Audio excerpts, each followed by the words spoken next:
बचौं बचौं बचौं कोरोनाबाट बचौं रेडियो साथी Listen to the radio radio साथी 98.6 आवाज विश्वासको सबै हामी सबैको रेडियो साथी रेडियो साथी Listen to the radio radio साथी 98.6 यो हो रेडियो साथी 98.6 मेगाहर्ज आवाज विश्वासको रेडियो साथी।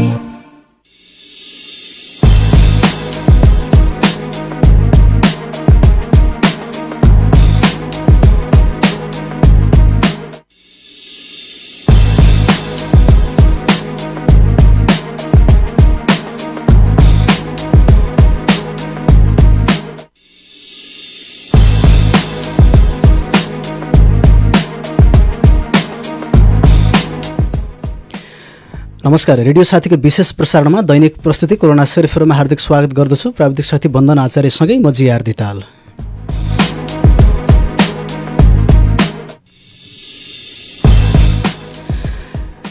कोरोना भाइरस कोभिड-19 ले विश्वमा फैलाएको आक्रान्त, यसबाट बच्न अपनाउनु पर्ने सावधानी र पर्याप्त सचेतनाको विषयमा केन्द्रित रहेर उत्पादन गरेको कार्यक्रम कोरोना सेरिफहरू आउने गर्छ प्रत्येक दिन बिहान 8 बजेबाट। कार्यक्रम कोरोना सेरिफहरूलाई रेडियो साथीको विभिन्न माध्यमबाट सुन्न सक्नुहुनेछ। रेडियो साथी 98.6 मेगाहर्जको फ्रिक्वेन्सीबाट, साथै रेडियो साथी.com लगइन गरेर हामीलाई अनलाइनबाट पनि सुन्न सक्नुहुनेछ। साथसाथै रेडियो साथीको आफ्नो एप्स यहाँले प्ले स्टोरमा गएर डाउनलोड गरेर पनि सुन्न सक्नुहुनेछ भने फेसबुक टाइमलाइनमा पनि कार्यक्रम कोरोना सेरिफहरू लाइभ आइसकेको छ। प्रत्येक दिन बिहान 8 बजे कार्यक्रम कोरोना सेरिफहरू आउने गर्छ। खास गरी हामी कोरोना सेरिफहरूमा कोरोना भाइरस कोभिड-19 ले यसको संक्रमणको अवस्था अनि पछिल्लो तथ्याङ्कको बारेमा यहाँलाई जानकारी गराउँछौँ। सँगसँगै कोरोना भाइरस कोभिड-19 का कारण निम्तिएको सङ्कट र यसको क्षेत्रमा रहनु भने सरकारवालासँग प्रत्यक्ष जवाफदायिता खोज्ने हामी प्रयास पनि गर्छौँ। सँगसँगै जनजीवनमा पारेको प्रभावको विषयमा पनि चर्चा गर्छौँ र आम श्रोताहरूको धारणा लिने कोसिस गर्छौँ। साथसाथै समसामयिक विषयवस्तुलाई पनि हामी कोरोनामा केन्द्रित रहेर कोरोनाको प्रभावसँग जोडेर पनि हामी हेर्ने गर्छौँ कार्यक्रम कोरोना सेरिफहरूमा। कार्यक्रम कोरोना सेरिफहरू आज हामी नेपालमा चाहिँ लकडाउनको 68औं दिनमा छौँ। विशेष गरेर कोरोना भाइरसले यति बेला विश्व नै आक्रान्त भइरहेको अवस्था छ। सँगसँगै नेपालमा पनि यसको संक्रमण पछिल्लो दिनमा बढिरहेको अवस्था छ र पछिल्लो समयमा हेर्ने हो भने दैनिक रूपमा बढ्ने क्रम, संक्रमण चाहिँ दोब्बर हुने क्रम बढिरहेको छ र 100 भन्दा बढी संक्रमितहरू भेटिएको लगातार 3 दिन भएको छ। नेपालमा 101 जना, 129 जना, त्यसै गरी 156 जनासम्म संक्रमितहरू देखिएको अवस्था छ र यसरी हेर्ने हो भने नेपालमा पनि संक्रमितको संख्या अहिलेसम्म 1050 भन्दा बढेको छ। 1053 जनाको तथ्याङ्क छ। नेपाल सरकारले दिएको जानकारी अनुसार, स्वास्थ्य मन्त्रालयले दिएको जानकारी अनुसार 142 जनामा हिजो अपराह्न 2 बजेसम्ममा संक्रमण देखिएकोमा पर्सामा 4 जना, त्यसै गरेर सप्तरीमा 4 जना, नवलपुर जिल्लामा 2 जना, झापामा 1 जना गरेर 1053 जना संक्रमितहरू भेटिसकेको अवस्था छ। सँगसँगै अन्य जिल्लाबाट पनि जिल्लागत विवरणहरू आइरहेको अवस्था छ र यसरी नेपाल सरकारले कोरोना भाइरसबाट बच्नको लागि लगाएको लकडाउन पनि 2 महिनाभन्दा बढी अवधि पार गरेको छ। 68औं दिनमा छौँ हामी। यसबाट जनजीवन त प्रभावित बनेको छ नै। यसबाट हामीले कोरोना भाइरस कोभिड-19बाट बच्नको लागि लकडाउनको पूर्ण पालना गर्नुको विकल्प पनि छैन। कार्यक्रम कोरोना सेरिफहरूको सुरुमा केही तथ्याङ्कलाई जानकारी गराउन चाहन्छु। विश्वमा यति बेला कोरोना भाइरसको कारण 59,05,292 जना व्यक्तिहरू एकैसाथ संक्रमित भइरहँदाखेरि 25,79,678 जना व्यक्तिहरू निको भएर घर फर्किनु भएको छ भने 29,63,591 जनामा कोरोना भाइरसले सक्रिय रूपमा प्रभाव जमाइरहेको छ, जसबाट चाहिँ 3,62,000 बढी व्यक्तिहरू मृत्यु भएको खबर पनि छ। सँगसँगै नेपालमा पनि कोरोना भाइरसको संक्रमण बढेसँगै निको भएर घर फर्किनेको संख्या पनि बढिरहेको छ। 187 जना संक्रमितहरू निको भएर घर फर्कँदा प्रदेश नम्बर 1 मा मात्र निको हुनेको संख्या 30 पुगेको छ। यद्यपि प्रदेश नम्बर 1 मा संक्रमण पनि बढिरहेको छ। प्रदेश नम्बर 1 को झापा जिल्ला देशभरका 51 जिल्लामध्ये संक्रमण संख्याको आधारमा 5औं नम्बरमा रहेको छ। झापा मात्र 80 जना संक्रमित देखिँदाखेरि प्रदेश नम्बर 1 मा 130 जनामा संक्रमण देखिएको छ। यसै गरी प्रदेश नम्बर 2 मा पनि संक्रमण बढिरहेको छ। जम्मा अहिलेसम्म 415 जनामा संक्रमण देखिएको छ। पछिल्लो समयमा थपिएका संक्रमितहरू जोड्दाखेरि 419 जना संक्रमितहरू हुनुहुन्छ। त्यस्तै बागमती प्रदेशमा पनि संक्रमितको संख्या 44 जना रहेको छ। गण्डकी प्रदेशमा पनि संक्रमणको अवस्था केही कम पाइएको छ। यद्यपि 17 जना संक्रमितहरू हुनुहुन्छ र जसमध्ये 2 जना निको भएर घर फर्किने पनि भएको छ। र नेपालकै सबैभन्दा धेरै सङ्क्रमित रहेको प्रदेशमा 5 पर्दछ, जसमा अहिलेसम्म 369 जना सङ्क्रमितहरू हुनुहुन्छ र पछिल्लो समयमा अन्य 4 जना सङ्क्रमण थपिँदा प्रदेश नम्बर 5 मा 373 जना सङ्क्रमितहरू रहनु भएको छ। त्यस्तै कर्णाली प्रदेशमा पछिल्लो समयमा प्रभाव जमाए पनि कर्णाली प्रदेशमा पनि सङ्क्रमितको सङ्ख्या बढेको छ। अहिलेसम्म 47 जना सङ्क्रमितहरू पुगिसक्नु भएको अवस्था छ। त्यस्तै सुदूरपश्चिम प्रदेशमा पनि सङ्क्रमण विशेष गरेर सुदूरपश्चिमका नाकाबाट भारतबाट आएका नेपालीहरूको सङ्ख्या हजारौँको सङ्ख्यामा बढेको हामीले पाइरहेका छौँ, खबरहरू आइरहेका छन्। र अहिलेसम्म प्रदेश नम्बर 5 मा चाहिँ सङ्क्रमितको सङ्ख्या 21 जना रहेको छ। जसरी नाकाबाट चाहिँ भारतबाट आउने नेपालीहरू भित्रिरहनु भएको छ, त्यस आधारमा सुदूरपश्चिम प्रदेशमा केही सङ्क्रमण कम पाइएको छ। अहिलेसम्म 21 जना सङ्क्रमितमध्ये 5 जना सङ्क्रमितहरू सुरुको अवस्थामा निको भएर घर फर्किनु भएको छ भने 16 जना आइसोलेसनमा हुनुहुन्छ। यसरी हेर्दाखेरि नेपालमा पनि कोरोना भाइरसले प्रभाव बढाइरहेको छ र नेपाल सँगसँगै झापा जिल्ला पनि सङ्क्रमणमा तीव्र गतिमा फैलिरहेको छ। झापालाई हेर्ने भने झापाको कचन कवलमा मात्र 73 जना सङ्क्रमितहरू हुनुहुन्छ। यसरी हेर्दाखेरि नेपाल सँगसँगै झापा पनि सङ्क्रमणको अवस्थामा उच्च तहमा देखिरहेको छ।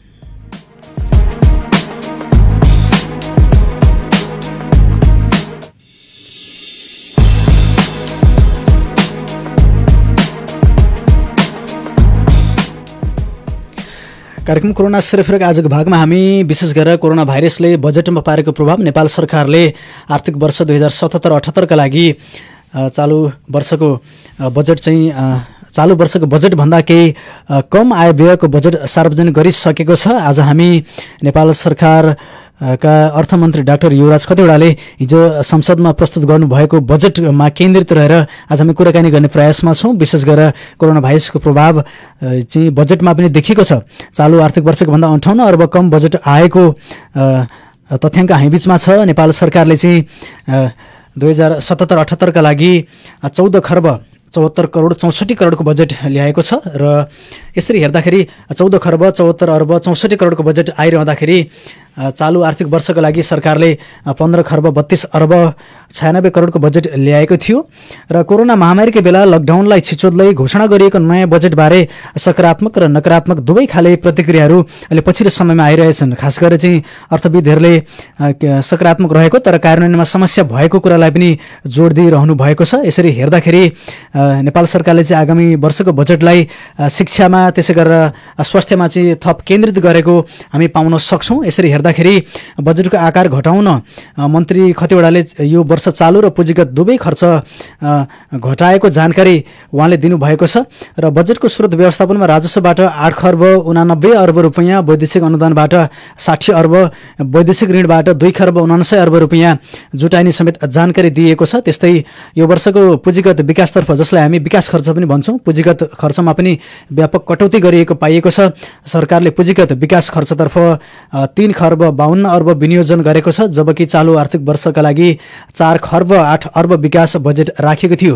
यसरी सरकारले विकासलाई भन्दा पनि स्वास्थ्य, शिक्षा अनि रोजगारीको क्षेत्रलाई बजेट केन्द्रित गरेको हामी देख्न सक्छौँ। तर अर्थविज्ञहरूले यसलाई कसरी बुझिरहनु भएको छ, विशेष गरेर आज हामी शिक्षा त्यसै गरेर व्यवसायमा केन्द्रित रहेर कुराकानी गर्ने गर्छौँ। र नयाँ बजेटका थुप्रै विशेषताहरू आइरहेको छ। यो सँगै शिक्षा र व्यवसायको क्षेत्रमा चाहिँ प्रभाव परेको पनि हामीले पाइरहेका छौँ। विशेष गरेर घरेलु तथा साना मझौला उद्योगका लागि चाहिँ 50 अर्बसम्मको छोटे कोष खडा गर्ने सम्मका कुराहरू आइरहेका छन्। सँगसँगै कोरोना प्रभावितका लागि चाहिँ 5% सहुलियत ब्याज दरमा कर्जा उपलब्ध गराउनका लागि केन्द्र नेपाल राष्ट्र ब्याङ्कले पनि 1 खर्बसम्मको पुनर्कर्जा सुविधा गराउने पनि हामीलाई हिजो मात्र डाक्टर युवराज खतिवडाले संसदमा दिनुभएको जानकारी हामीले प्राप्त भएको छ। सँगसँगै शिक्षा क्षेत्रमा पनि 8 अर्ब बजेट बढाएको छ सरकारले। यसै विषयमा आज हामी कुराकानी गर्दैछौँ। कुराकानीका लागि हामीसँग नेपाल उद्योग वाणिज्य महासङ्घका केन्द्रीय सदस्य उमेश डालमिया जोडिनु भएको छ। उहाँलाई म स्वागत गर्न चाहन्छु। उमेश डालमियाज्यू, यहाँलाई रेडियो साथीमा स्वागत छ। धन्यवाद यहाँलाई पनि नमस्कार।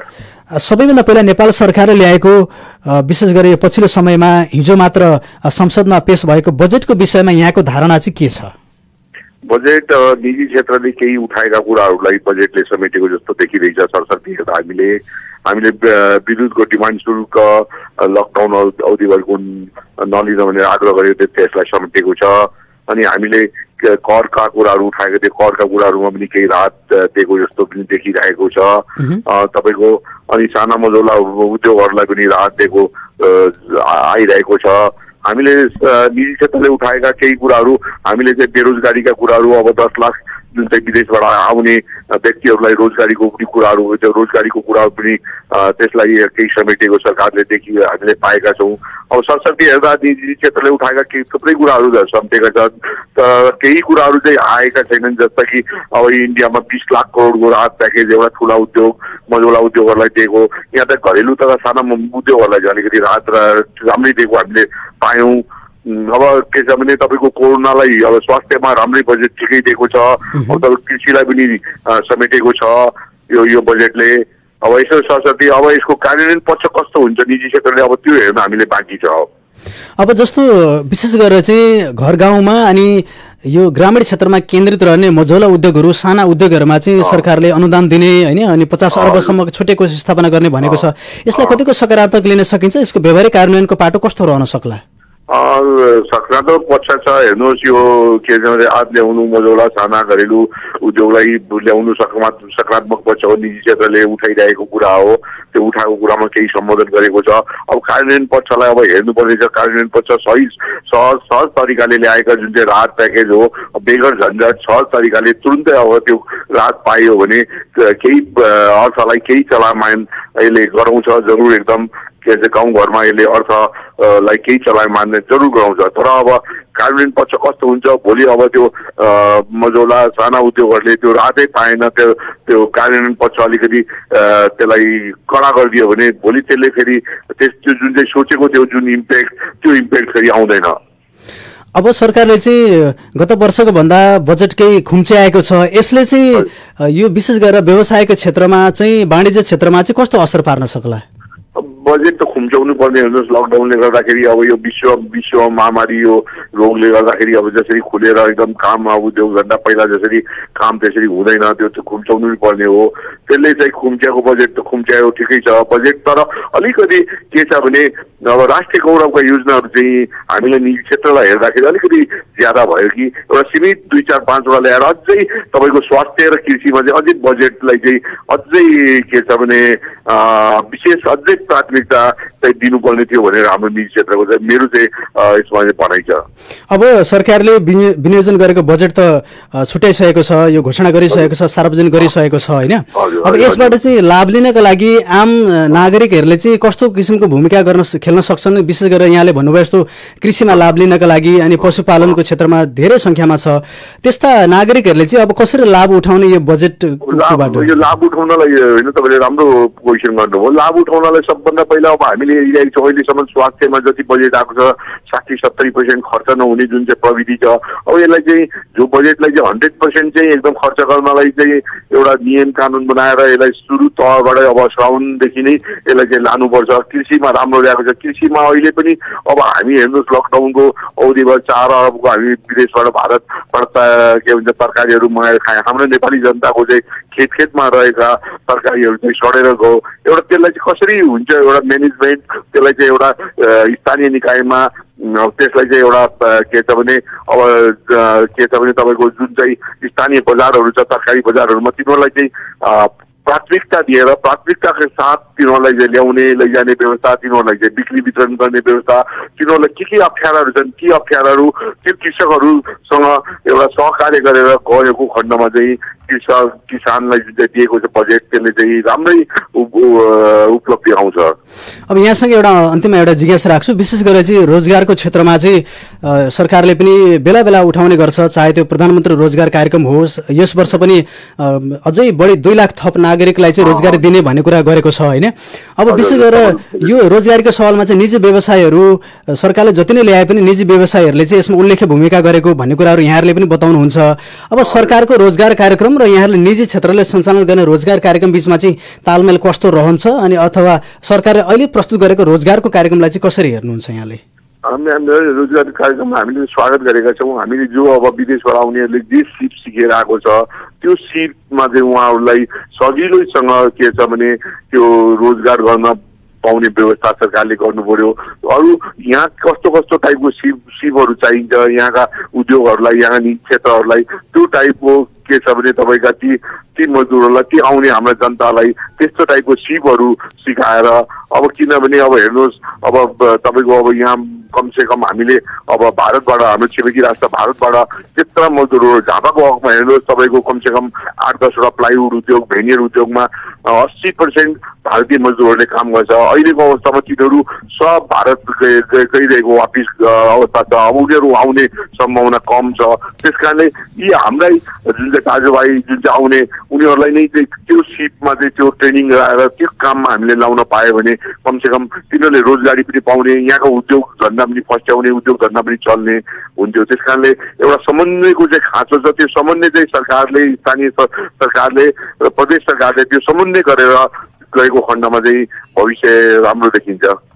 भनेपछि समग्रमा चाहिँ अब यहाँको धारणा भनेको चाहिँ बजेट समग्रमा सकारात्मक छ, यसको कार्यान्वयन पक्षमा कस्तो रहन्छ भन्नेले यस्तो दिशानिर्देश गर्छ हैन? समग्रमा ठिकै छ। हामीले ल्याएका निजी क्षेत्रहरू उठाएको कुराहरू ल्याएको छ, कार्यान्वयन पक्ष हेर्न बाँकी छ। र आज हाम्रो नेपाल उद्योग वाणिज्य महासङ्घको पनि केन्द्रीय कार्यसमितिको भर्चुअलबाट मिटिङ छ। यो बजेट सम्बन्धीमा हामी अहिले नै केही तत्काल यसलाई चाहिँ अब यो एकदमै सपोर्ट पनि गरिहाल्ने र विरोध पनि गरिहाल्ने खालका त्यस्ता केही हामीले अहिले पाएको छैनौँ। तर भर्चुअल मिटिङबाट हाम्रो जुन चाहिँ आज उद्योग वाणिज्य महासङ्घको मिटिङबाट हामीले एउटा निष्कर्ष, हाम्रो जुन चाहिँ निजी क्षेत्रको मेन धारणा चाहिँ भरे बेलुका आज 3 बजीदेखि हाम्रो बैठक भएकोले भरे बेलुका चाहिँ यसको निचोड हामी दिन्छौँ। हुन्छ, यहाँको समय अनि आफ्नो धारणाका लागि रेडियो साथीको तर्फबाट यहाँलाई धन्यवाद दिन चाहन्छौँ। यहाँलाई पनि धन्यवाद छ। हुन्छ, आदरणीय श्रोताहरूले हामीसँग नेपाल उद्योग वाणिज्य महासङ्घका केन्द्रीय सदस्य उमेश डालिमिया जोडिनु भएको थियो। विशेष गरेर चाहिँ सरकारले पछिल्लो समयमा ल्याएको बजेटको अवस्थाको बारेमा उहाँले जानकारी गराउनु भएको छ र आफ्नो धारणा पनि राख्नु भएको छ। विशेष गरेर नेपाल सरकारले प्रस्तुत गरेको बजेटलाई सकारात्मक रूपमा लिन सकिन्छ, तर अब यसको कार्यान्वयनको पाटो कस्तो रहन्छ भन्ने विषयमा उहाँले आफ्नो धारणा राख्नु भएको छ र नेपाल उद्योग वाणिज्य महासङ्घले चाहिँ आज नै भर्चुअल मिटिङ मार्फत चाहिँ आफ्नो धारणा सार्वजनिक गर्ने कुरा पनि जानकारी गराएको छ। यहाँलाई जानकारी गराउँ, विशेष गरेर चाहिँ नेपाल सरकारले पछिल्लो समयमा ल्याएको बजेटमा चाहिँ करमा घटबड भएको अवस्था छ। यहाँलाई जानकारी गराउन चाहन्छु, कर केमा घट्यो र केमा बढ्यो भन्ने जानकारी यहाँलाई गराउन चाहन्छु। नेपाल सरकारले चाहिँ घरेलु उत्पादनका लागि आयात हुने मेसिन तथा कच्चा पदार्थको भन्सार दरमा चाहिँ कर घटाएको छ। सँगसँगै कर घटाएका अन्य क्षेत्रमा चाहिँ आयुर्वेदिक कच्चा पदार्थको भन्सार महसुल 1 दर्जन बढी वस्तुमा लाग्दै आएको अन्तशुल्क खारेज गरेको छ। त्यस्तै 15% वन पैदावार शुल्क खारेज गरेको छ। सँगसँगै कर बढेको क्षेत्रमा चाहिँ पेट्रोल र डिजलको भन्सार दर, प्राथमिक कृषि उपजको आयातमा भन्सार दर, त्यस्तै चुरोट, सिँगार, गुट्खा, पान मसलाका स्वास्थ्य जोखिम कर, निजी विद्युतीय सवारी साधन आयातमा भन्सार दर चाहिँ बढाएको छ। सँगसँगै फर्निचर आयातमा अन्तशुल्क, विदेशमा अध्ययन गर्ने विद्यार्थीलाई बढाएको छ। विदेशमा अध्ययन गर्ने विद्यार्थीलाई 2% शिक्षा शुल्क चाहिँ कम गरेको छ। यसरी हेर्दाखेरि नेपाल सरकारले चाहिँ विशेष गरेर यो बजेट सार्वजनिक गरिरहँदाखेरि पेट्रोल र डिजलको भन्सार दर, सँगसँगै प्राथमिक कृषिको उपजको आयातमा भन्सार दर, चुरोट, सिँगार, गुट्खा, पान मसलामा स्वास्थ्य जोखिम करलाई चाहिँ बढाएको हेर्न खोज्छौँ। र यसरी आज हामी कार्यक्रम कोरोना सेरेफेरमा चाहिँ बजेट केन्द्रित रहेर बहस गरिरहेका छौँ। आज हामी व्यवसाय अनि शिक्षा क्षेत्रमा लाग्नुभएका केही व्यक्तित्वहरूसँग जोडिने प्रयास गरिरहेका छौँ। हिजो मात्र सार्वजनिक भएको बजेटमा चाहिँ यो संस्थागत रूपमा आफ्नो धारणा बनाउनका लागि उद्योग व्यवसायीहरूले अनि शिक्षा क्षेत्रकाले चाहिँ आफ्नो धारणा बनाइरहेको अवस्था छ र समग्रमा चाहिँ कस्तो आफ्नो धारणा रहेको छ। आज हामी व्यक्तिगत रूपमा पनि धारणा लिने हामी कोसिस गर्नेछौँ। सँगसँगै संस्थागत रूपमा निजी क्षेत्रले अनि यो विद्यालयको क्षेत्रमा काम गर्ने संस्थाहरू पनि आफ्नो धारणा पक्कै पनि बनाउनेछन्। अब हामी अर्का व्यवसायतर्फ लाग्दैछौँ। विशेष गरेर झापामा रहेर लामो समयदेखि व्यवसायमा केन्द्रित रहनुहुने मेची उद्योग वाणिज्य सङ्घका पूर्व अध्यक्ष विजय डालमियासँग जोडिनेछौँ र उहाँले बजेटलाई कसरी हेरिरहनु भएको छ भन्ने विषयमा हामी कुराकानी गर्नेछौँ। त्यस्तै आज हामी शिक्षासँग जोडेर पनि कुराकानी गर्नेछौँ। शिक्षक महासङ्घ झापाका पूर्व अध्यक्ष तेज प्रसाद चौलागाईसँग पनि हामी जोडिनेछौँ र विशेष गरी चाहिँ स्वास्थ्य क्षेत्र अनि शिक्षा क्षेत्र र यो व्यवसायिक क्षेत्रमा नेपाल सरकारले विनियोजित गरेको बजेटलाई उहाँले कसरी हेरिरहनु भएको छ भन्ने विषयमा हामी कुराकानी गर्ने प्रयासमा छौँ र यहाँलाई हामीले जानकारी गराइरहेका छौँ। नयाँ बजेटले चाहिँ खर्च पनि कटौती गरेको छ। राष्ट्र सेवा कर्मचारीलाई निजी आवास निर्माण र सन्ततिलाई उच्च शिक्षा प्रदान गर्न सहुलियत दरको कर्जा सुविधा उपलब्ध गराउने व्यवस्था समेत मिलाएको छ।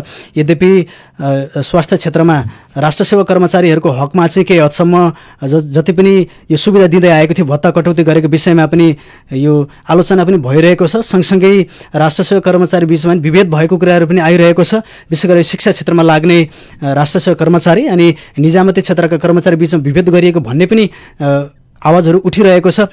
यद्यपि यसबीचमा चाहिँ नेपाल सरकारले छुट्याएको बजेट विशेष गरी कोरोना भाइरसले पारेको प्रभाव सँगसँगै अबको शिक्षा क्षेत्रको अवस्था कस्तो रहन्छ अनि स्वास्थ्य क्षेत्रको अवस्था कस्तो रहन्छ भन्ने विषयमा सरकारको ध्यान केन्द्रित भइरहँदाखेरि यसलाई सकारात्मक रूपले लिन सकिन्छ। यद्यपि यसको कार्यान्वयनको पाटोलाई पनि हामीले बुझ्न जरुरी छ।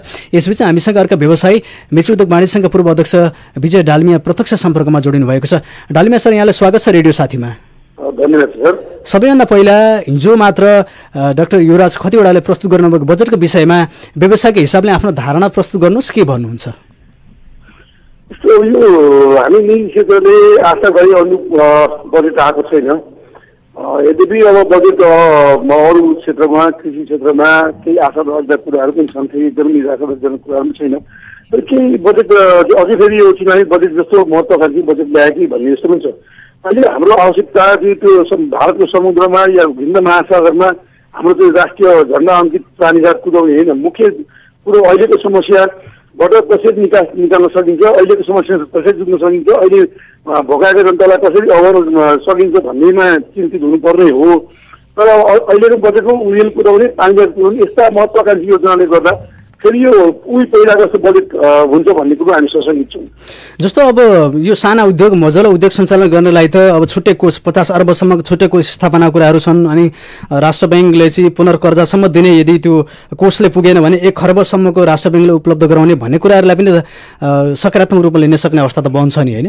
अनि यस्तो पुनर्कर्जा दिनु एक खालको अब यद्यपि त्यो ठिकै हो, तर अहिलेको अवस्था पुनर्कर्जा भन्नु माने कल्पना गर्नुहोस् न, एउटा उद्योग आज 3 महिनादेखि लगभग बन्द छ, त्यो 2-3 महिना त्यो उद्योग अरू चल्दैन, उसले तिर्न सक्छ, त्यो ब्याजै मिला गर्नु पर्यो। पुनर्कर्जा भनेको उसलाई फेरि कर्जा थपिदियो, त्यो ब्याज पनि जोडेर उसलाई कर्जा थप्ने हो, त्यो उद्योगलाई त भार पर्यो नि त।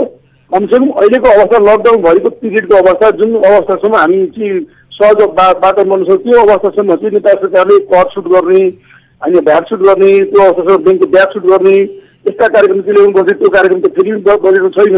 होइन, पुनर्कर्जा भनेको त अहिलेको कर्जामा अहिले लाग्ने ब्याज पनि जोडेर फेरि कर्जा दिने हो नि त, त्यो त सब भार पर्छ व्यवसायलाई। अब जस्तो यो रोजगारी सृजनाको क्षेत्रमा चाहिँ यो असङ्गठित रोजगारी श्रममा केन्द्रित गरेर नेपाल सरकारले चाहिँ प्रधानमन्त्री रोजगार कार्यक्रम होस् अथवा अन्य क्षेत्रमा चाहिँ उत्पादनशील उद्योगहरूलाई चाहिँ प्रवर्धन गर्ने भनेर चाहिँ आफ्ना कार्यक्रमहरू ल्याइरहेको छ। यसलाई चाहिँ निजी क्षेत्रको हिसाबले रोजगार केन्द्रित सरकारको यो योजनालाई चाहिँ कसरी हेर्नुहुन्छ? यस्तो सरकारी योजना त हामीले विगतमा नि हेऱ्यौँ, प्रधानमन्त्री स्वरोजगार कार्यक्रम हेऱ्यौँ, बाटो झाडु फाल्ने बाहेक अरू केही काम त गएन। अर्को खर्च गरेर बाटो झाडु फाल्न मात्रै भयो नि त्यो काम, त्यो कुनै उत्पादक क्षेत्रमा त्यो लगानी भएन। त्यो भनेको रोजगारी चाहिँ भयो, रोजगारी भयो तर उत्पादन त्यो उत्पादनमूलक क्षेत्रमा लगानी भएन कि, बाटोको झाडु खेल्ने काम मात्रै भयो। भनेको हाम्रो भाषा चाहिँ अनुत्पादक क्षेत्रमा लगानी हुन्छ त्यो लागि। रोजगारी सृजना भयो तर त्यसले उत्पादन ल्याउन सकेन भन्ने कुरा होइन? जस्तो अब निजी क्षेत्रका उत्पादनशील उद्योगहरूले चाहिँ आफूलाई आवश्यक पर्ने जनशक्ति श्रम सूचना बैङ्कबाट चाहिँ लिन सक्ने अनि पारिश्रमिकको 50% रकम अनुदानको रूपमा दिइने भन्ने कुराहरू पनि छन्। सँगसँगै चाहिँ 75,000 भन्दा बढी व्यक्तिलाई चाहिँ सिपमूलक तालिम प्रदान गर्नको लागि चाहिँ 4 अर्बभन्दा बढी बजेट छुट्याएको भन्ने कुरा छ। यसलाई कसरी हेर्नुहुन्छ? अरू क्षेत्रमा यो अब केही आशा गर्ने ठाउँ पनि छ बजेटमा, जस्तो यो सिपमूलक तालिम र अहिलेसम्मको नेपालको इतिहासमा हामीले सिपमूलक तालिम नेपाल सरकारले मातहतका निकायले दिएका तालिमहरू साँच्चै त्यो तालिम अब हेर्ने मान्छेको घरमा झुन्डेको प्रमाणपत्र हेर्ने नेपालमा कोही पनि बेरोजगार नहुनुपर्ने हो। हाम्रो उदाहरण मेची नगरपालिका मात्रै जुन तालिम जति तालिम गराएको छ त्यति तालिम भएका मान्छेले त्यो तालिम प्राप्त गरेर आफूलाई स्वरोजगार बनाउन सकेका थियो भने चाहिँ हाम्रो मेची नगरमा त्यो बेरोजगार हुने, तर त्यो त छैन। सरकारले गराउने तालिम चाहिँ कुनै एउटा सङ्घ संस्थाले लिन्छ अनि त्यहाँ उसको एउटा वार्षिक बजेट बनाउने गरी हिसाबमा उसको स्वास्थ्य दर्ता नवीकरण गर्ने हिसाबमा तालिम सञ्चालन गर्छ। त्यो पनि त्यति उपयुक्त तालिमहरू भइरहेको हुँदैन। हामीले लिने तालिमहरू हामीले गराउने तालिमहरू त हामी जुन कुरो नेपालमा सम्भव छ, जुन कुरो हामी स्थानीय स्तरमा स्थानीय बजारमा हामी त्यो उत्पादन गरेर खपत गर्न सक्छौँ त्यस्तो तालिमहरू दियौँ भने त्यो प्रभावकारी हुन्छ। होइन भने यहाँ मोमबत्ती तालिम बनाएर बुकिङ गरायो भने मोमबत्ती तालिम बनाएर के भन्नु, एउटा के मान्छेले घरमै मोमबत्ती बनाउनु र उद्योगले मोमबत्ती बनाउन लागतमै फरक पर्छ, तपाईँको कस्टिङै फरक परिहाल्छ, उसले प्रतिस्पर्धा गर्दै सक्दैन। यस्ता खालको तालिमहरूले गर्दा त्यो कार्यक्रम चाहिँ आएको छ, केही आशावादी पनि छौँ, तर हिजोको जस्तै जोडिन्छ कि भन्ने फेरि हामी सशक्त पनि छौँ। अब विशेष गरेर यहाँ चाहिँ लामो समयदेखि व्यवसायमा हुनुहुन्छ, यहाँ आफैले पनि यो व्यवसायको माध्यमबाट ठुलो रोजगारी सृजना गरेको अवस्था छ। अब यो निजी क्षेत्रमा यसरी यहाँहरू जस्तो काम गर्नेहरूको लागि चाहिँ यो बजेटले कति आशावादी बनाएको छ अथवा यहाँहरूको आगामी दिनको रणनीति चाहिँ कस्तो हुनसक्छ? अब यस्तो म त अहिले यो हिजोको बजेटले एकदम निराश छु, किन म आफै एउटा मानव मेरो पानी उद्योग छ, सरकारले पर्यटन क्षेत्र पर्यटन उद्योगी भन्यो, त्यो पर्यटन उद्योगीसँग जोडिएको पानी उद्योग आज होटल सबै बन्द छ, मेरो पानी गएर कहाँ बेच्ने मैले? होइन, पर्यटन उद्योगलाई सरकारले केही राहत दिन खोज्यो, त त्यहीसँग जोडेको अरू व्यवसायलाई त राहत दिन खोजेन नि। मेरो पानी आज होटल सबै बन्द छ, कसले पानी खान्छ? उद्योग त बन्द छ। यस्ता कुरो सरकार ध्यान पुग्न सक्छ। त्यसलाई नै हामीले उद्योग वाणिज्य महासङ्घ मार्फत सरकारमा जुन ध्यान आकर्षण गराएको थियौँ, सरकारले त्यतातिर केही राहत दिन सकेको थियो भने समग्र चाहिँ निजी क्षेत्रले यो बजेटलाई स्वागत गर्ने अवस्था सृजना हुन्थ्यो।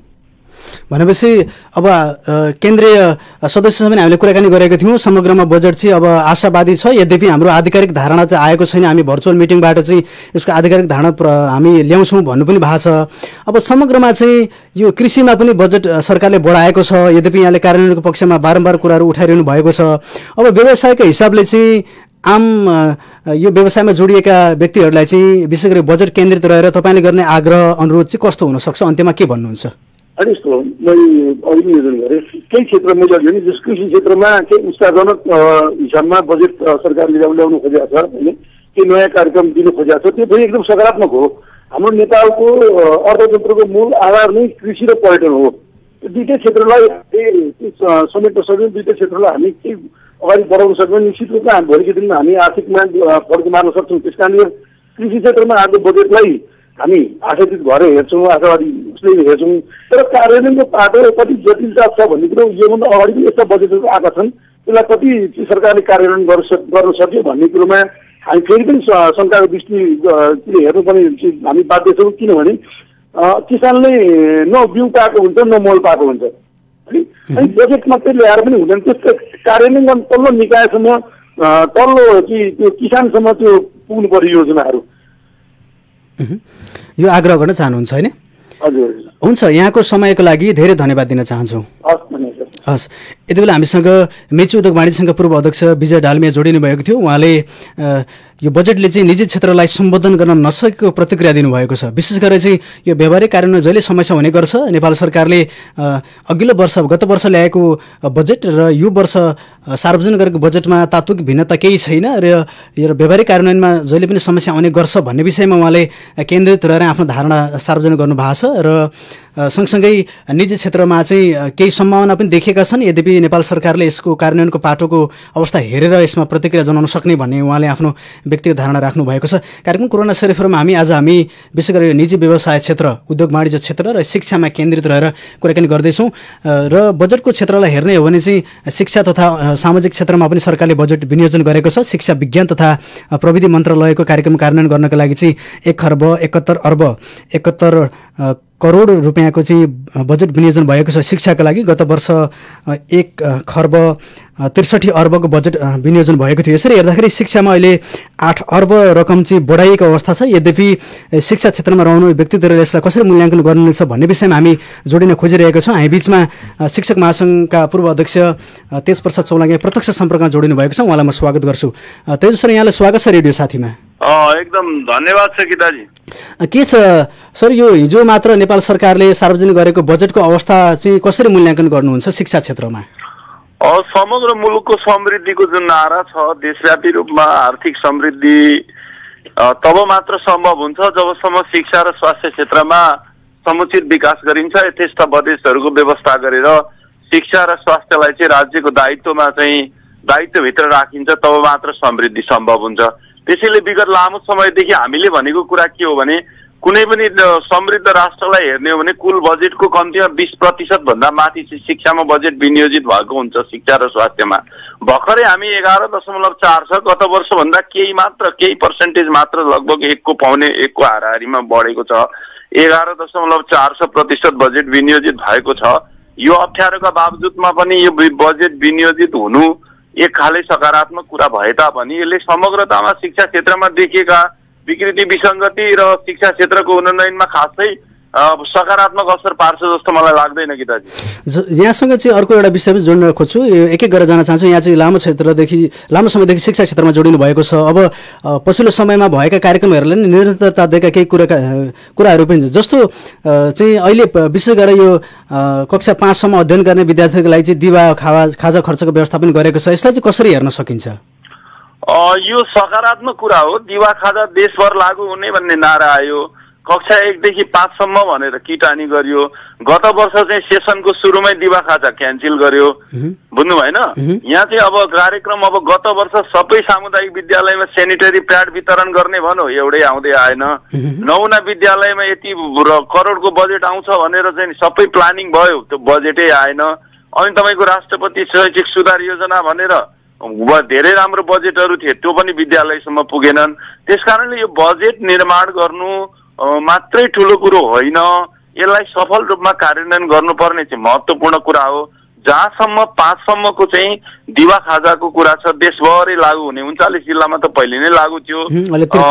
सानो चाहिँ बाल विकासमा चाहिँ खाजा हाम्रोतिर जिल्लातिर पनि थियो, तर यो जो शिशु भन्छौँ हामी बाल विकास नानीहरूको, तर अहिले जुन आयो थियो यो सफल रूपमा कार्यान्वयन हो। दिवा खाजाको कुरा त एकदमै राम्रो छ गीताजी। अब जस्तो यहाँले सामाजिक सञ्जालमा पनि प्रतिक्रिया जनाइरहनु भएको थियो, विशेष गरेर यो अस्थायी शिक्षक करारमा रहेका अथवा राहतमा रहेका शिक्षकहरूका लागि चाहिँ निराशावादी छ भन्ने कुरा धारणा आइरहँदाखेरि चाहिँ यसलाई अलिकति बताइदिनुहोस्, यो के हो?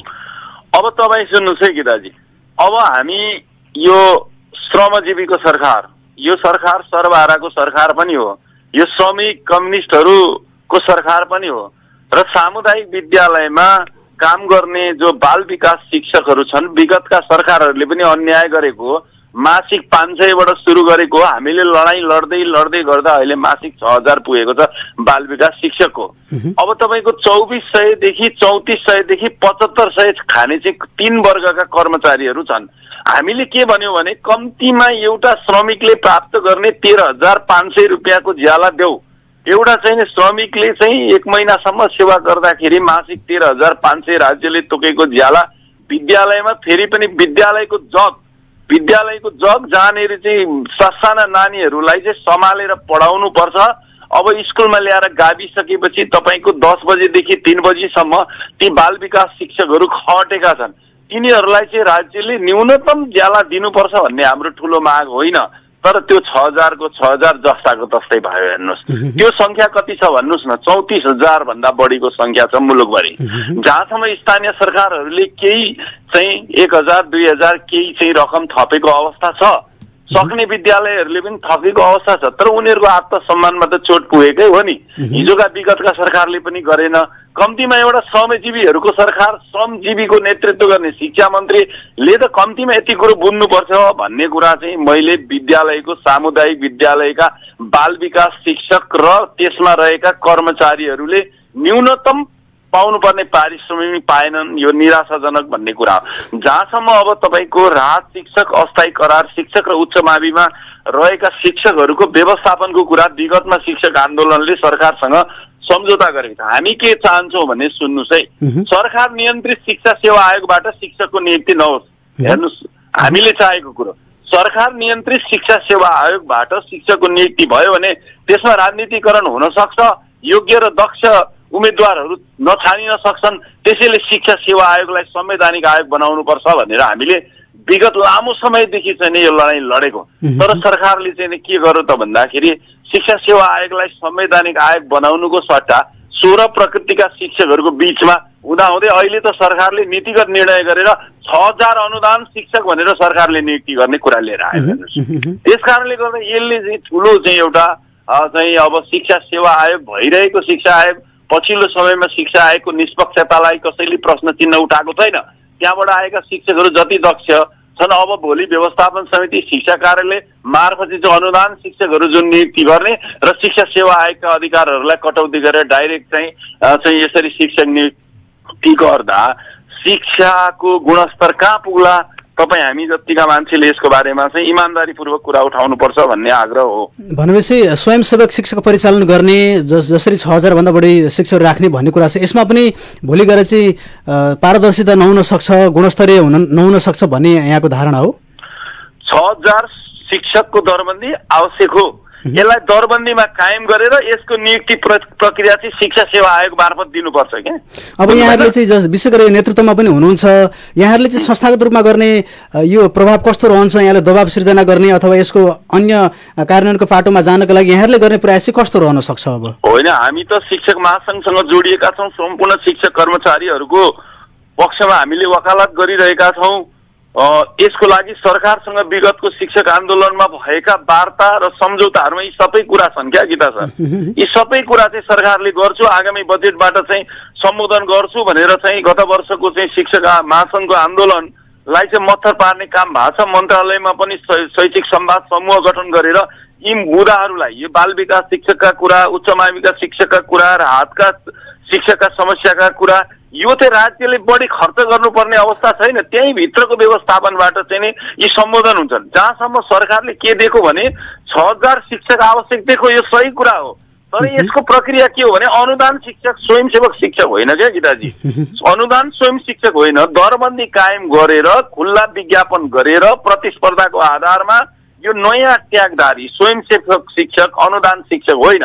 यसलाई त दरबन्दी कायम गर्नुपर्छ। दरबन्दी कायम गरिसकेर चाहिँ नियुक्ति दिनुपर्छ। यो किन हामी डराएको भने विद्यालयमा बाल विकास शिक्षक जरुरी छ भनेर मासिक 500 दिएर यसले नियुक्ति गर्यो। अब तपाईँको अहिले आएर 6000 पुगेको छ। तपाईँ कल्पना गर्नुहोस्, एउटा विशेष गरेर त्यसमा 95% महिलाहरू हुनुहुन्छ बाल विकास शिक्षकमा।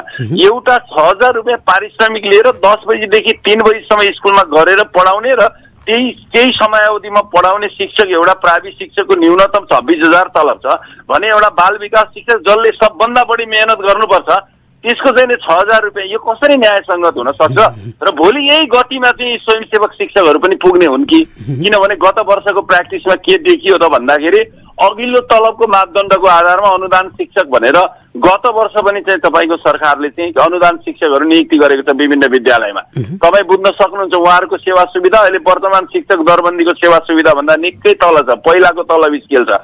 भोलि यी आउँदै गरेका 6000 स्वयंसेवक शिक्षकहरूको पनि त्यही हालत हुने हो र त्यही दशा हुने हो भने त्यो चाहिँ तपाईँको त्यो मनोविज्ञानबाट, त्यो मनस्थितिबाट शिक्षक चाहिँ कक्षा कोठामा पस्दा कस्तो परिणाम आउला भन्ने हाम्रो चिन्ताको विषय हो। यसमा शिक्षक महासङ्घको नेतृत्व त अहिले मैले भन्दै गर्दा कम्तीमा केन्द्रीय नेतृत्व अलि सशक्त हुनुपर्ने। अहिले एकअर्कामा जुधेर यो शिक्षक महासङ्घको नेतृत्व अहिले जुन विवादित छ अहिले केन्द्रमा, त्यसको फाइदा चाहिँ सरकारले लिएको छ भन्ने मलाई चाहिँ व्यक्तिगत रूपमा चाहिँ अनुभूति भएको छ। जस्तो अब अन्त्यमा यहाँसँग एउटा सवाल राख्छु। अब विशेष गरेर सरकारले चाहिँ यो निःशुल्क शिक्षाको नारालाई पुनः दोहोऱ्याएको अवस्था छ। यसको व्यावहारिक कार्यान्वयनको पाटो चाहिँ कस्तो छ? विद्यालयहरूमा निःशुल्क शिक्षा दिने भन्ने अवस्था चाहिँ कस्तो छ? निःशुल्क शिक्षा एकदमै राम्रो। यो उहिले हामी बच्चादेखि पनि सुन्दै आएको हो कि भन्नु न। तर यसलाई चाहिँ व्यावहारिक रूपमा आउँदै गर्दा सम्पूर्ण दायित्व सरकारले लिन सक्ने अवस्थामा छैन। हेर्नुहोस्, विद्यालय सामुदायिक विद्यालय सञ्चालन गर्नका लागि पनि मासिक रूपमा प्राप्त हुने चाहिँ तपाईँको 30,000 मसलन्दले त्यो चाहिँ अहिले त चकको जमाना छैन, अहिले त मार्कर र व्हाइट बोर्डको जमाना छ। अहिले त चाहिँ तपाईँका डेस्क बेन्चहरू पनि आधुनिक हुन जरुरी छ। अहिले त स्मार्ट बोर्डको र चाहिँ तपाईँको चाहिँ टिभी मार्फत चाहिँ विभिन्न प्रोग्राम मार्फत चाहिँ विद्यालय चलाउनु पर्ने र संस्थागत विद्यालयका राम्रा प्र्याक्टिसहरूलाई सामुदायिक विद्यालयमा ल्याउनु पर्ने वर्तमान अवस्था छ, जसमा सम्पूर्ण सञ्चालन खर्च त सरकारले बेहोर्न सक्दैन। त्यस कारणले गर्दाखेरि यो निःशुल्कको नारामा अत्यन्त राम्रो, एकदमै सही कुरा छ। तर व्यवहारमा यसको कार्यान्वयन त्यति राम्रो देखिँदैन। त्यसैले गर्दा भौतिक व्यवस्थापनको पक्षमा, शिक्षक व्यवस्थापनको पक्षमा, त्यसपछि त्यो एउटा शैक्षिक सामग्रीहरूको व्यवस्थापनको पक्षमा राज्यबाट यथेष्ट सहयोग नहुन्जेलसम्म केही न केही कन्ट्रिब्युसन चाहिँ अभिभावकहरूबाट, समाजसेवीहरूबाट, दानवीरहरूबाट, शिक्षा प्रेमीहरूबाट आउने कुरा चाहिँ ढोका खुल्ला गर्नुपर्छ जस्तो मलाई लाग्छ। जस्तै जान्छ यहाँसँग एउटा विषय पनि जोडिहाल्छु, विशेष गरेर चाहिँ यो बजेट सार्वजनिक गरिरहँदाखेरि विशेष गरी कर्मचारीहरूले चाहिँ आफ्नो तलब वृद्धिको आशाहरू पनि गरिरहेको अवस्था छ। यस वर्ष तलब वृद्धि भएन भन्ने कुराहरू पनि आइरहेछन्। यहाँ त एउटा नेतृत्व गर्ने व्यक्ति पनि हुनुहुन्छ, यहाँलाई सुन्ने अरू थुप्रै सहकर्मीहरूको लागि अनि विद्यालयका शिक्षकहरूको लागि चाहिँ तपाईँले विशेष गरेर नेपाल सरकारले प्रस्तुत गरेको बजेटमा जसरी तलबहरूको सम्बोधन गरिएन भन्ने कुराहरू उठेको हुन सक्छन्। यसलाई चाहिँ तपाईँले कसरी सम्बोधन गर्नुहुन्छ, के भन्न चाहनुहुन्छ? अब विशेष गरेर त हाम्रा सामुदायिक विद्यालयमा रहेको वर्तमान विभेदको अन्त्यको लडाईँका लागि हामी लडिरहेका छौँ। एउटै समयमा एकै चाहिँ उद्देश्य लिएर हामी विद्यालयमा 18 प्रकृतिका शिक्षकहरू छौँ। स्थायी अस्थायीदेखि लिएर बाल विकाससम्म आउँदाखेरि अहिले नयाँ नयाँ अनुदान र स्वयंसेवक शिक्षकसम्मको यो प्रकृति छ। यो प्रकृतिका लागि चाहिँ हामी कम्तीमा 2 प्रकारका शिक्षक कर्मचारी हुनुपर्छ, स्थायी र अस्थायी भन्ने लडाईँ लडिरहेको सन्दर्भमा त्यहाँ प्राप्त गर्ने पारिश्रमिकमा पनि ठुलो विभेद छ र यो विभेद पनि बढाउँदै समय सापेक्ष महँगी अनुसार शिक्षक कर्मचारीहरूलाई बाँच्ने एउटा चाहिँ परिस्थिति निर्माण गर्नुपर्छ। यहाँ त अब झापा जिल्लामा सुदूर पश्चिम झाजरकोट, आसाम, कैलालीदेखिका शिक्षकहरू चाहिँ आएर पढाइरहनु भएको छ। उहाँहरू डेरामा बसिरहनु भएको छ। 3 महिनामा तलब प्राप्त हुँदा उहाँहरूको चाहिँ अहिले चाहिँ झन्नै राहत प्रदान गर्नुपर्ने परिस्थिति पनि छ। त्यसकारणले हामीले आफ्ना कुराहरूलाई अहिले देश सङ्कटमा छ, यो सङ्कटको घडीमा शिक्षकको तलब बढ्नुपर्छ, कर्मचारीको सेवा सुविधा बढ्नुपर्छ भन्ने पक्षमा म शिक्षकको नेतृत्व भए पनि त्यो अपेक्षा राख्दिनँ। तर खाइपाएका कुरा नै घट्यो अरे भन्ने चाहिँ जुन हल्ला अहिले चाहिँ आइरहेको छ र जुन पाउनुपर्ने वर्ग, शैक्षिक यो क्षेत्रमा रहेका पाउनुपर्ने वर्ग जसलाई चाहिँ हिजोदेखि विभेद थियो भित्र, तिनीहरू जस्तै बाल विकास शिक्षक राहतका कुरा अनि त्यसपछि तपाईँको कर्मचारी र बाल विकासले जुन पाउनुपर्ने न्यूनतम पारिश्रमिक ज्याला पनि नपाएकोमा चाहिँ साह्रै ठुलो दुःख लागेको छ होइन। र अब जहाँसम्म देश रहे, देशको आर्थिक अवस्था मजबुत भए सरकारले विवेकपूर्ण निर्णय गर्छ। हामीले जे जति प्राप्त गरेका छौँ यसलाई हामीले सन्तोकै मान्नुपर्छ। हाम्रो तलब बढेन भनेर सरकारप्रति चाहिँ हामीले अहिले दुखेसै गरिहाल्नुपर्ने परिस्थिति भन्ने बिल्कुल होइन। जसले अत्यन्त चाहिँ खानै समस्या भएका साथीभाइहरू, श्रमजीवी वर्गका लागि चाहिँ हामीले बोल्नुपर्ने बेला हो कि दाजु। हुन्छ, समय दिनुभयो रेडियो साथीको तर्फबाट यहाँलाई धेरै धन्यवाद दिन चाहन्छु। ल, तपाईँलाई पनि धेरै धेरै धन्यवाद छ। अब यो आखिर समसामयिक सवालमा आफ्नो विचार राख्ने अवसर प्रदान गर्नुभयो। तपाईँ र रेडियो साथी टिमैलाई हार्दिक धन्यवाद ज्ञापन गर्छु। हस् हस्। आदर्श यति बेला हामीसँग शिक्षक महासङ्घ झापाका पूर्व अध्यक्ष तेजप्रसाद चौलागाई जोडिनु भएको थियो। विशेष गरेर नेपाल सरकारले हिजो मात्र सार्वजनिक गरेको बजेटको विषयमा केन्द्रित रहेर त्यसमा पनि यो शिक्षा क्षेत्रमा नेपाल सरकारले छुट्याएको बजेट, यसका चुनौती अनि यसको कार्यान्वयनको पक्षको बारेमा हामीले केन्द्रित रहेर कुराकानी गऱ्यौँ। आज हामीले शिक्षा अनि उद्योग वाणिज्य र व्यवसायमा केन्द्रित रहेर कार्यक्रम कोरोना सेरेफेरमा बजेटको सवालको विषयमा चर्चा गऱ्यौँ। हामीसँग नेपाल उद्योग वाणिज्य महासङ्घका केन्द्रीय सदस्य उमेश डालिमिया जोडिनु भएको थियो। त्यस्तै मेची उद्योग वाणिज्य सङ्घ झापा, मेचीनगर झापाका पूर्व अध्यक्ष विजय डालमिया जोडिनु भएको थियो। त्यस्तै शिक्षक महासङ्घ झापाका पूर्व अध्यक्ष तेजप्रसाद चौलागाई प्रत्यक्ष सम्पर्कमा जोडिनु भएको थियो। उहाँहरूले आफ्नो क्षेत्रको बारेमा आफ्नो विश्लेषण सहितको कुराहरू राखिसक्नु भएको छ। कार्यक्रम कोरोना सेरेफहरूलाई आज हामीले बजेट केन्द्रित रहेर कुराकानी गऱ्यौँ र खास गरेर नेपाल सरकारले चाहिँ यो कोरोना भाइरस कोभिड-19 को कारण चाहिँ यस वर्ष 58 अर्ब कम आय व्ययको अनुमान राखेर चाहिँ बजेट ल्याएको थियो। यसै सन्दर्भमा हामीले कुराकानी गऱ्यौँ। नेपाल सरकारले आगामी वर्षका लागि 14 खर्ब 74 अर्ब 64 करोडको बजेट ल्याएको छ, जुन आर्थिक वर्षभन्दा 58 अर्ब कम रहेको छ। यो सँगसँगै नेपाल सरकारले चाहिँ विभिन्न विशेषताहरू बजेटमा समेटेको छ।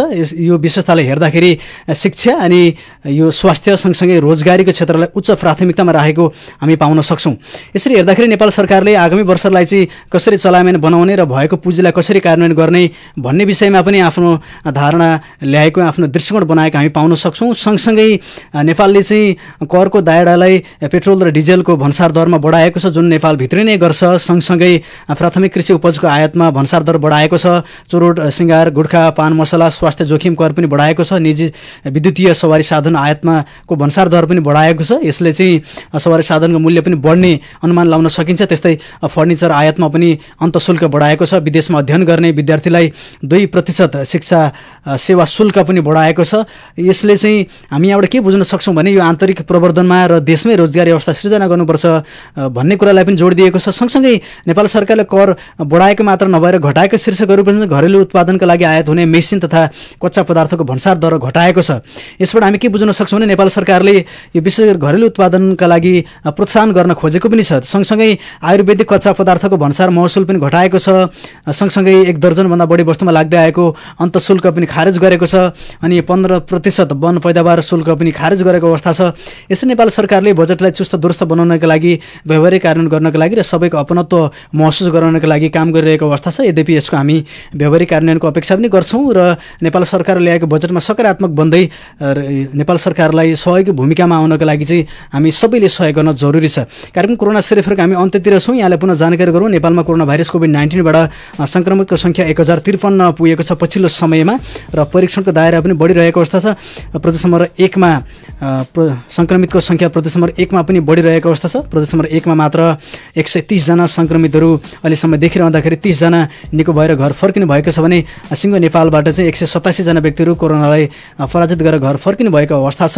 प्रदेश नम्बर 1 मा 3वटा ठाउँबाट चाहिँ कोरोना भाइरस कोभिड-19 को परीक्षण गरिराखिएको छ। बीपी कोइराला स्वास्थ्य विज्ञान प्रतिष्ठान धरान, त्यसै गरेर कोशी अस्पताल विराटनगर अनि प्रादेशिक जनस्वास्थ्य प्रयोगशाला पशुपक्षी रोग अन्वेषण प्रयोगशाला विराटनगरबाट पनि यो प्रदेश नम्बर 1 मा चाहिँ कोरोना भाइरस कोभिड-19 को परीक्षण गरिरहेको अवस्था छ। र झापामा पनि सङ्क्रमणको अवस्था बढिरहेको छ। अहिलेसम्म 80 जना सङ्क्रमितहरू झापामा देखिरहँदाखेरि स्वास्थ्य कार्यालय झापाले पनि परीक्षणको दायरा बढाएको र करिब 400 भन्दा बढी PCR का परीक्षणहरू चाहिँ अहिले आउन बाँकी रहेको अवस्थाको बारेमा पनि हामीलाई जानकारी गराएको छ। र यसरी हेर्दाखेरि नेपाल सरकार अनि प्रदेश सँगसँगै जिल्ला तहबाट कोरोना भाइरस कोभिड-19बाट बच्नको लागि चाहिँ पर्याप्त सावधानी सचेतना अपनाइरहेको अवस्था हामी बिचमा छ।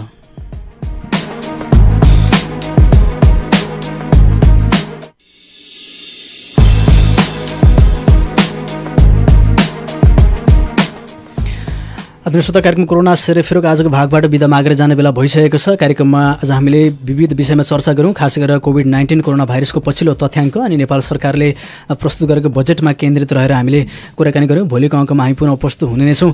यति बेरसम्म कार्यक्रम सुनेर साथ दिनुहुने तपाईँ सम्पूर्ण श्रोतालाई धेरै धेरै धन्यवाद दिन चाहन्छु। प्रविधि संयोजनमा साथ दिने साथी वन्दना आचार्यलाई पनि धेरै धन्यवाद दिँदै यहाँहरू बीचबाट प्रस्तुता म जीआर धिताल बिदा हुन चाहन्छु।